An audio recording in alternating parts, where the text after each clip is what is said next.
देखिए बच्चों, पिछली क्लास में मैंने आप लोगों को बताया था कि आपका कोऑर्डिनेशन केमिस्ट्री में क्या क्या आपके सिलेबस में दिया गया है जो आपको 2023 के बोर्ड एग्जाम के लिए प्रिपेयर करना है।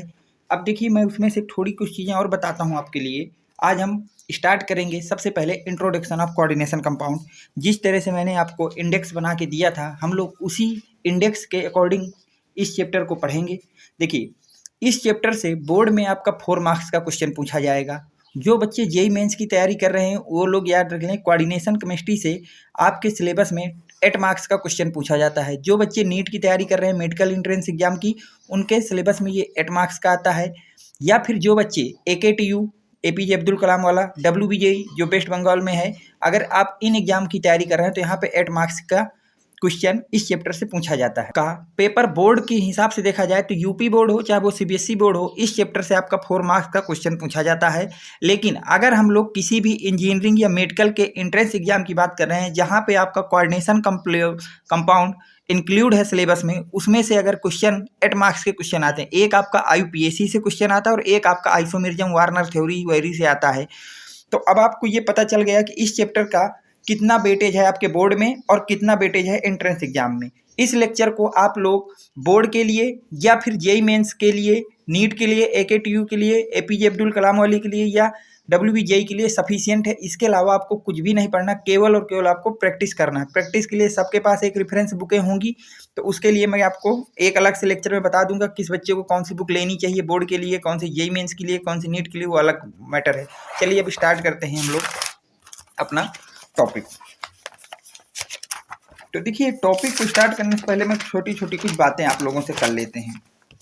अब हम लोग जो स्टार्ट करने जा रहे हैं टॉपिक, उसको स्टार्ट करने से पहले मैं आपसे कुछ छोटी छोटी बातें कर लेता हूँ कि हर एक चीज़ की मैं पता होनी। जैसे इंट्रोडक्शन में सबसे पहला क्वेश्चन आपके दिमाग में आना चाहिए कि फादर ऑफ कोऑर्डिनेशन केमिस्ट्री किसको कहते हैं। आपके दिमाग में जो सबसे पहला क्वेश्चन आना चाहिए वो ये आना चाहिए कि ठीक है, हमको कोऑर्डिनेशन केमिस्ट्री तो पढ़ना है, लेकिन इसका इन्वेंशन कैसे हुआ, इसको किसने डिस्कवर किया। तो आपको पता होना चाहिए वार्नर साहब को हम लोग, वार्नर साहब को बोलते हैं फादर ऑफ केमिस्ट्री। बहुत ही ज़्यादा इंपॉर्टेंट क्वेश्चन, कई बार पूछा जाता है father of coordination chemistry, 4 option दे देता है। तो याद रखना, वार्नर जी को आप लोग फादर ऑफ केमिस्ट्री बोलते हैं।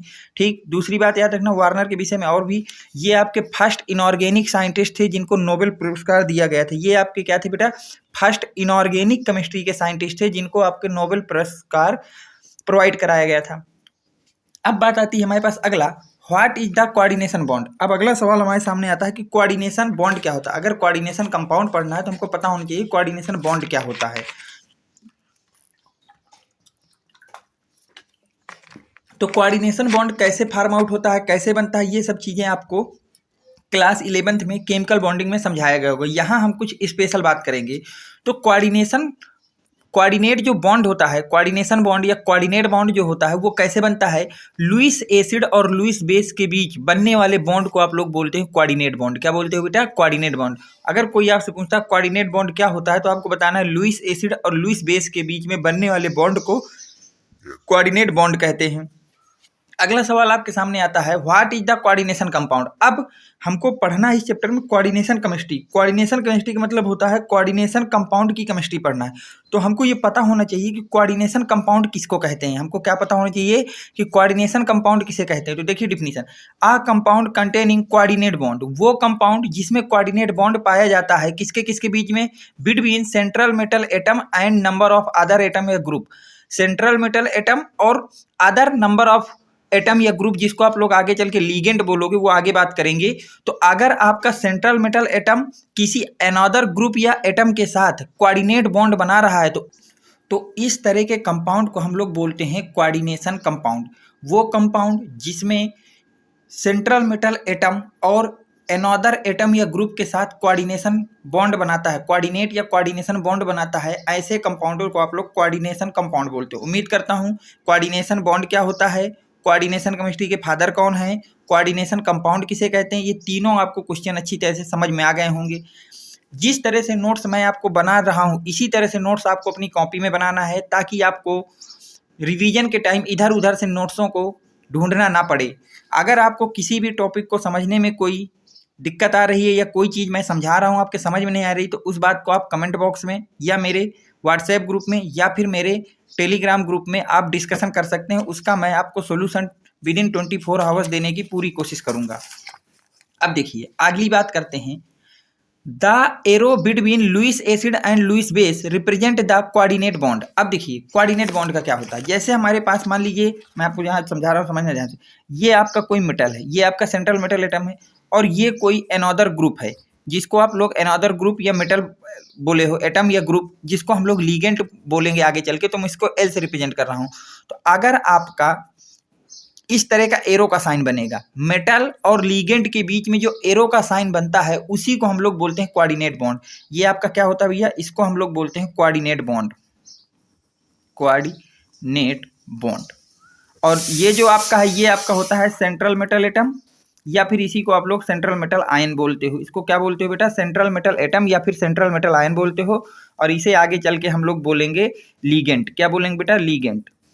अब देखिए जो सेंट्रल मेटल एटम या आयन होता है वो आपका क्या होता है, लुईस एसिड होता है, उसको हम लोग लेविस एसिड बोलते हैं। और जो लीगेंट होता है आपके पास, जो आपके पास लीगेंट होता है उसको हम लोग लेविस बेस बोलते हैं। उसको हम लोग क्या बोलते हैं बेटा, लेविस बेस बोलते हैं। देखिए शुरू में आपने बोला कि लेविस एसिड और लेविस बेस के बीच में बनने वाले बॉन्ड को हम लोग क्या बोलते हैं, कोऑर्डिनेट बॉन्ड बोलते हैं। तो देखिए मेटल आपका लेविस एसिड की तरह बिहेव करती है और जो लीगेंट होता है वो लेविस बेस की तरह बिहेव करता है। तो इन दोनों के बीच में जो बॉन्ड बना है उसको हम लोग कोऑर्डिनेट बॉन्ड कहेंगे। इसको हम लोग एरो से रिप्रेजेंट करते हैं। किससे रिप्रेजेंट करते हैं बेटा, एरो से। तो अब आपको समझ में आ गया कि कोऑर्डिनेट बॉन्ड क्या होता है। लुईस एसिड, सॉरी लुईस नहीं, उसको लेविस बोलते हैं, आप लोग याद रखना, मैं भी कई बार गलत बोल जाता हूँ। लेविस एसिड और लेविस बेस के बीच में बनने वाले बॉन्ड को आप लोग क्या बोलते हो, कोऑर्डिनेशन बॉन्ड बोलते हो या कोऑर्डिनेट बॉन्ड बोलते हो। और जिसको आप एरो से रिप्रेजेंट करते हो। किससे रिप्रेजेंट करते हो बेटा, एरो से रिप्रेजेंट करते हो। ठीक, चलते हैं अगली बात पे। अब अगर आपसे कोई पूछता है कि लेविस बेस क्या होता है, ये आप डिफिनीशन 9-10 में पढ़ के आए हैं, लेकिन मेरा काम है कि एक बार आपको अपने तरफ से प्रोवाइड करा देना, इसके बाद आप लोग जाने आपको आ रहा है या नहीं आ रहा। तो लेविस बेस की आपने जो छोटी क्लास है वहाँ पे आप लोगों ने पढ़ा होगा, लेविस बेस इसे कहते हैं वो मॉलिक्यूल या ion which can donate a pair of electron. वो मॉलिक्यूल या आयन जो आपका इलेक्ट्रॉन पेयर को डोनेट कर सकते हैं उनको हम लोग लेविस बेस बोलते हैं। वो मॉलिक्यूल या आयन जो हमारे इलेक्ट्रॉन पेयर को डोनेट कर सकते हैं, ऐसे मॉलिक्यूल्स या आयन को हम लोग क्या बोलते हैं, लेविस बेस बोलते हैं। एग्जाम्पल के लिए वाटर है, कार्बन मोनोऑक्साइड है, हाइड्राइड है, हाइड्रोक्साइड है, ईटीसी। ठीक, अब देखिए लेविस एसिड क्या होते हैं, मॉलिक्यूल्स अथवा ion which can accept a pair of electron are called Lewis acid. वो मॉलिक्यूल या आयन जो पेयर ऑफ इलेक्ट्रॉन को एक्सेप्ट करते हैं, जो आपके पेयर ऑफ इलेक्ट्रॉन को एक्सेप्ट करते हैं, ऐसे मॉलिक्यूल या आयन को आप लोग बोलते हो लेविस एसिड। एग्जाम्पल के लिए जितने भी पॉजिटिव आयन होते हैं, copper +2, Fe+2, Fe+3, aluminium fluoride, AlF3, ETC, इस तरह के, तो जितने भी आपके निगेटिव चार्ज स्पीसीज होते हैं मोस्टली वो सब आपके लेविस बेस की तरह, और जितने भी आपके पॉजिटिव चार्ज मॉलिक्यूल्स होते हैं वो सब आपके लेविस एसिड की तरह काम करते हैं। तो उम्मीद करता हूँ कि अब आपको ये पता चल गया होगा कि लेविस बेस किसको कहते हैं और लेविस एसिड किसे कहते हैं। इसको लिख लीजिए, स्क्रीनशॉट ले लीजिए, चलते हैं आगे। हाँ, यहाँ पे एक चीज़ और है, वो आप लोग याद रखना, ये कई बार एग्जाम में पूछा गया, आपको CCl4 दे दिया जाता है और पूछता है ये लेविस एसिड है या लेविस बेस। तो याद रखना CCl4 not Lewis acid nor Lewis base. जो आपका CCl4 होता है ये ना तो आपका लेविस बेस है और ना ही आपका लेविस एसिड है। इसको याद रखना, बहुत ही मोस्ट इंपॉर्टेंट क्वेश्चन है। कई बार पूछा गया कि जो कार्बन टेट्राक्लोराइड होता है जिसको आप CCl4 बोलते हो, कार्बन टेट्राक्लोराइड, ये आपका क्या होता है, लेविस एसिड होता है, लेविस बेस। तो यह ना तो ये लेविस एसिड होता है और ना ही लेविस बेस होता है। अब यहाँ से एक चीज़ और देखिए आपके लिए मैं बताता हूँ, ये भी आपको बहुत ही ज़्यादा याद रखना। कई बार बच्चे बहुत कंफ्यूजन होते हैं। 3 वर्ड हैं जिनमें सबसे ज़्यादा कंफ्यूजन होते हैं। एक तो कंफ्यूज होता है बच्चा न्यूक्लियोफाइल में, न्यूक्लियोफाइल। फिर अभी आप लोग लीगेंट मैं कुछ कह रहा हूँ, अभी आपको पढ़ाया नहीं क्या होता है, लेकिन कुछ कह रहा हूँ लीगेंट के टाइप्स का, मतलब कुछ लीगेंट जैसा आपको पढ़ना होगा, तो हमने यहाँ डाल दिया लीगेंट। और एक चीज़ आपने पढ़ी होगी बेस।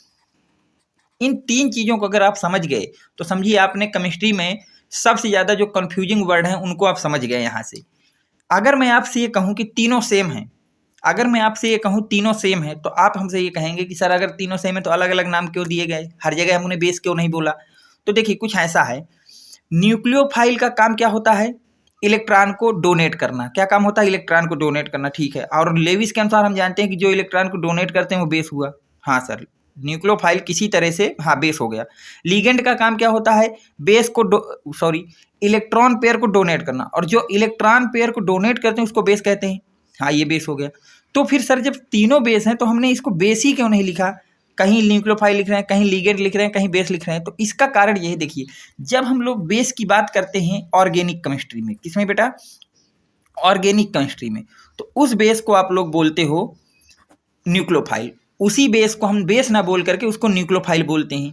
जब इसी बेस की बात हम लोग करते हैं कोऑर्डिनेशन कंपाउंड में, कोऑर्डिनेशन केमिस्ट्री में या कोऑर्डिनेशन कंपाउंड में, कोऑर्डिनेशन केमिस्ट्री में, तो इसको आप लोग बोलते हो लीगेंड। उस बेस का नाम होता है, स्पेशल नाम देते हैं लीगेंड। और जब हम लोग फिजिकल केमिस्ट्री पढ़ रहे होते हैं, फिजिकल केमिस्ट्री,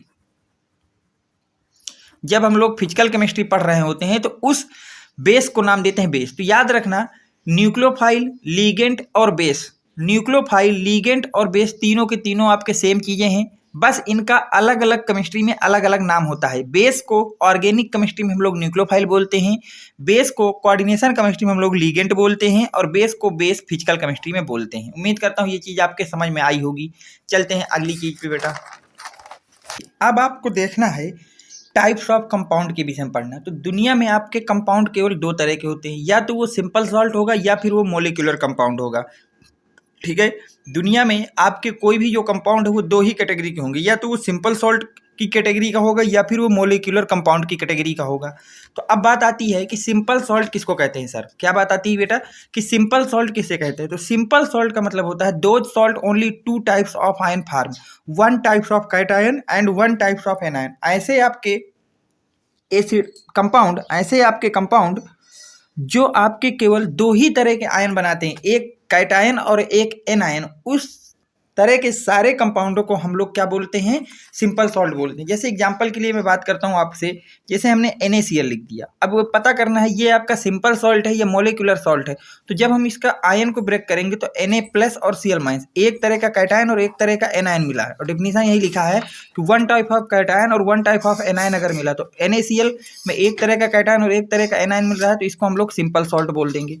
इसी तरह से अगला एग्जाम्पल अगर मैं आपके सामने लिखूँ, कैल्शियम क्लोराइड, तो जब इसको हम लोग डिवाइड करेंगे तो कैल्शियम +2 मिलेगा और Cl- मिलेगा। तो यहाँ पे भी एक तरह का पॉजिटिव आयन और एक तरह का निगेटिव आयन मिला, तो इसको भी हम लोग सिंपल सॉल्ट बोलेंगे। इसी तरह से अगर मैं आपके सामने लिख दूँ AlCl3, एल्युमिनियम क्लोराइड, तो जब आप इसको ब्रेक डाउन करेंगे तो एल्युमिनियम +3 आयन मिलेगा और Cl- मिलेगा। तो एक तरह का पॉजिटिव आयन और एक तरह का निगेटिव आयन, तो ये भी आपका क्या कहलाएगा बेटा? सिंपल सॉल्ट कहलाएगा। पर अगर मैं आपके सामने लिख दूँ CaHCO3 का होल टॉइज, कैल्शियम बाइकार्बोनेट, क्या लिख दिया बेटा? Calcium bicarbonate. अगर आपने कैल्शियम बाइकार्बोनेट लिखा तो यहाँ देखिए कैल्शियम बाइकार्बोनेट किस तरह से ब्रेक होगा? Ca+2 में, H+ में, और साथ में CO3-2 आयन में। तो इसमें आपके टोटल इतने आयन हैं। तो देखिए यहाँ पे 2 प्लस आयन हो गए। कितने प्लस आयन हो गए? 2 प्लस आयन। और अगर दो तरह के प्लस आयन है तो इसको सिंपल सॉल्ट नहीं बोलेंगे, अब इसको बोलेंगे मोलिकुलर कंपाउंड या मोलिकुलर सॉल्ट। क्या बोलोगे? मोलिकुलर कंपाउंड या मोलिकुलर सॉल्ट। तो उम्मीद करता हूँ कि सिंपल सॉल्ट क्या होता है ये समझ में आ गया होगा। ऐसे कंपाउंड जिसमें केवल एक कैटायन और एक एनायन होता है, ऐसे कंपाउंडों को आप लोग बोलते हो सिंपल सॉल्ट। अब बात करते हैं मोलिकुलर कंपाउंड या एडिशन कंपाउंड क्या होता है। These are the compound formed by combination of two more simple compounds are called addition compound. Addition compound या molecular compound क्या होते हैं?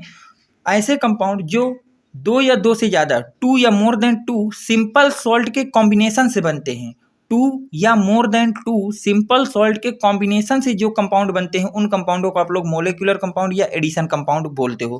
क्या बोलते हो बेटा? मोलिकुलर कंपाउंड या एडिशन कंपाउंड बोलते हो। जैसे एग्जाम्पल के लिए देखिए ध्यान से, अगर हम लोग बात करते हैं पोटेशियम क्लोराइड की, किसकी बात करते हैं भैया? Potassium chloride. तो देखिए जब पोटेशियम क्लोराइड को तोड़ोगे तो K+ और Cl- मिलेगा, इसका मतलब ये आपका सिंपल सॉल्ट है। ठीक, अगला लिखा है मैग्नीशियम क्लोराइड, जब ब्रेक करोगे तो Mg+2 और कैल्शियम माइनस मिलेगा, मतलब ये भी आपका सिंपल सॉल्ट है, तो ये भी सिंपल सॉल्ट हो गया। वाटर को ब्रेक करोगे तो H+ और OH- मिलेगा, एक प्लस और एक माइनस मिल रहा है, मतलब ये भी सिंपल सॉल्ट है। तो आपने यही लिखा है कि जब आपके 2 या more than 2 simple salt combine करते हैं और जो कंपाउंड बनता है उसको हम लोग मोलिकुलर या एडिशन कंपाउंड बोलते हैं। देखिए यहाँ पे 3 सिंपल सॉल्ट आपके कंबाइन हो रहे हैं और ये कंपाउंड बना रहे हैं, तो इस कंपाउंड का नाम होता है कार्नेलाइट। आपको इसका नाम और फार्मूला याद रखना है। और कार्नेलाइट एक आपका क्या है, मोलिकुलर या एडिशन कंपाउंड होता है। इसी तरह अगले एग्जाम्पल की अगर मैं बात करता हूँ आपसे बेटा, तो अगला आपके सामने लिखा है पोटेशियम सल्फेट। अगर हम बात करें पोटेशियम सल्फेट की, तो ये K+ और SO4- में टूटेगा, तो इसका मतलब ये आपका सिंपल सॉल्ट हो गया। इसी तरह अगला लिखा है एल्युमिनियम सल्फेट, ब्रेक होगा Al+3 में और सल्फेट -2 में, मतलब ये भी आपका सिंपल सॉल्ट है क्योंकि 2 ही आयन बन रहे हैं, तो ये हो गया सिंपल सॉल्ट। वाटर का भी बताया कि सिंपल सॉल्ट होता है। यहाँ पे देखिए 3 सिंपल सॉल्ट आपस में कंबाइन होकर के एक कंपाउंड बना रहे हैं, तो ये जो कंपाउंड बना है इसको हम लोग पोटास एलम या केवल एलम बोलते हैं। इसको क्या बोलते हो बेटा, पोटास एलम या फिर केवल एलम बोलते हो। ये आपके फिटकरी का फार्मूला है। तो ये फिटकरी होती है वो आपका क्या होता है, एक मॉलिक्यूलर या एडिशन कंपाउंड होता है। इसी तरह अगला अगर मैं बात करूं, तो यहाँ से देखिए कॉपर सल्फेट। कॉपर सल्फेट को जब भी आप ब्रेक करोगे तो यहाँ से Copper+2 और सल्फेट आयन मिलेगा, एक प्लस और एक माइनस मिल रहा है, इसका मतलब ये सिंपल सॉल्ट है। तो ये हो गया आपके पास सिंपल सॉल्ट। अमोनिया की बात करें तो अमोनिया जब भी ब्रेक डाउन होता है तो देता है H+ और NH2-। तो एक प्लस है और एक माइनस है, मतलब ये भी सिंपल सॉल्ट है।